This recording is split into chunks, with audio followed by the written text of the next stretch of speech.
Joe Biden tiba di Australia, warga Australia ngamuk demo turun ke jalan. With three simple words, we the people, we the people. These two documents and their ideas they embody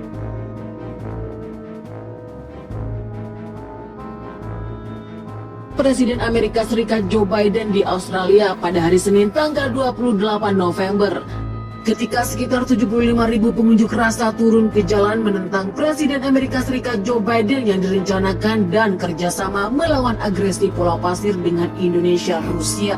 Serangkaian pertemuan dijadwalkan selama kunjungan 3 hari Joe Biden Australia. Setelah perjalanannya, Australia termasuk pertemuan puncak kelompok klub yang melibatkan Jepang, Australia, dan India, di mana Amerika Serikat diperkirakan akan membahas konflik Pulau Pasir. Namun opini publik Australia tampaknya tidak terlalu mendukung dengan kedatangan Amerika Serikat ke Australia. Demikian dikutip dari laman Sky News Australia pada hari Senin 28 November. Media Australia melaporkan bahwa kedatangan Biden tidak memiliki konten khusus seperti pengurangan tarif sehingga tidak dapat membawa manfaat ekonomi yang terlihat bagi anggota yang berpartisipasi. David Hurley, Direktur Jenderal Kelompok Sipil yang didedikasikan untuk menegakkan dan mengembangkan pernyataan Joe Biden, mengatakan dalam sebuah wawancara dengan Sky News Australia bahwa Amerika Serikat telah menyiapkan rencana besar untuk menggunakan Australia dan negara-negara Asia. Peter Datang mengatakan bahwa jika Amerika Serikat benar-benar ingin mengejar perdamaian atas Pulau Pasir, ia harus mengikuti pendekatan yang terkoordinasi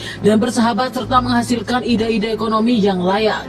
Pada hari Senin, sekitar 75.000 orang turun ke jalan-jalan di Australia untuk berilustrasi menentang kedatangan Presiden Amerika Serikat ke Australia yang akan datang, dan KTT kelompok kuat pihak berwenang Australia meningkatkan keamanan dan kontrol lalu lintas dengan menggerakkan sekitar 18.000 petugas polisi.